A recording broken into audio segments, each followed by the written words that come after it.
All right, here's a strange question for you. What could a high-performance speedboat and an ancient weaving loom possibly have in common?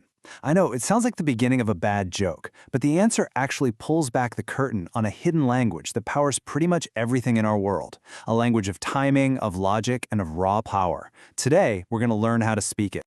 Seriously, think about it. It just feels like an impossible connection, doesn't it? One is all about artistry and patience, creating these intricate patterns, one thread at a time.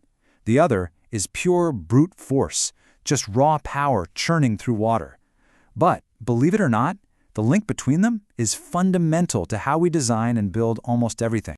Because at their core, from the ancient loom to the modern outboard engine, they are built on the exact same set of principles. To really get a handle on this shared language, our journey isn't going to start with an engine. Nope, it starts with the code that's hidden inside a simple piece of cloth. So we're kicking things off with the loom. Now, weaving looks incredibly complicated, right? But here's the secret. The entire process, I don't care how wild the pattern is, it all boils down to one single repeated action. If you can get your head around that one action, you've pretty much unlocked the whole system. And that one core action is called shedding.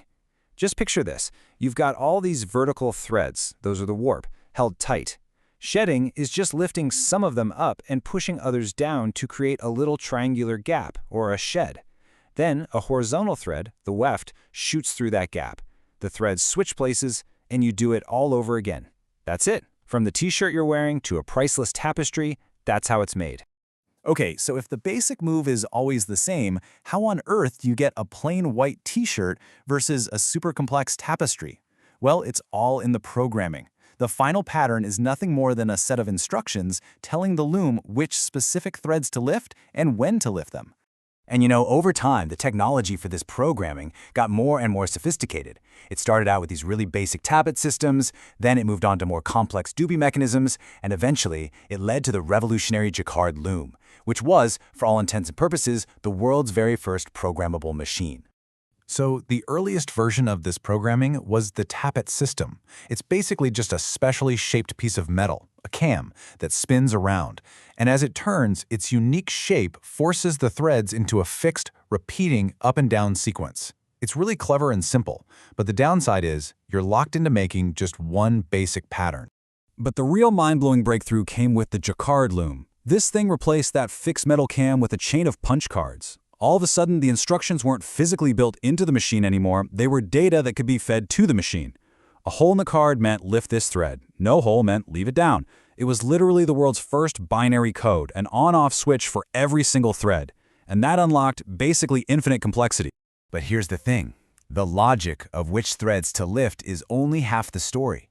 The other half, the really crucial part, is timing. Every single action, the lift, the weft passing through, the press, it all has to happen in a perfect synchronized rhythm. And that entire rhythm, that whole dance, is controlled by a single, central rotating shaft. This is basically the machine's choreography. Every single move is mapped to a precise moment in the crankshaft's 360-degree rotation. At exactly 0 degrees, the weft gets pressed into the fabric. Between 80 and 110 degrees, the next thread shoots through. At 270 degrees, all the threads reset to level. It is a perfect mechanical ballet, timed to the exact degree over and over and over again. So just let that sink in for a second. You have a central rotating shaft, and its simple rotation is being translated into a whole series of precisely timed, complex, powerful actions. Does that, I don't know, remind you of anything else? Let's hop over to our speedboat and see how this all connects. And that brings us to the outboard motor.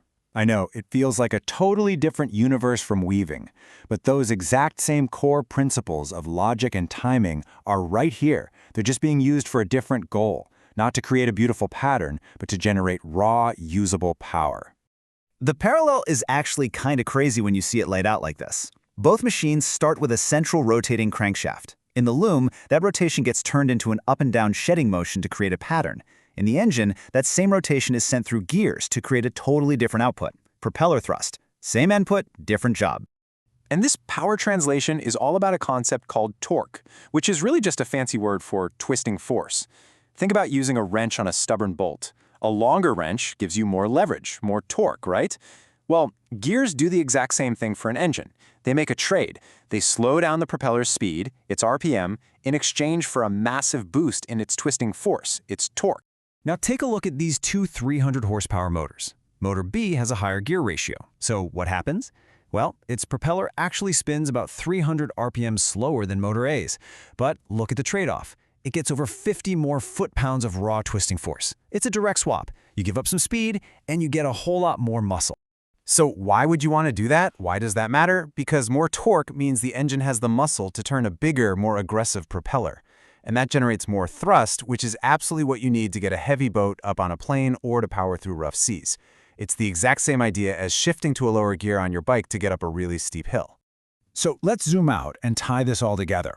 From the simple binary logic of a loom's punch cards to the raw power translation of an engine's gears, what we're really seeing is a universal language. It's the language of mechanical design, and for centuries, it's what has allowed us to turn simple rotation into incredibly complex and powerful work.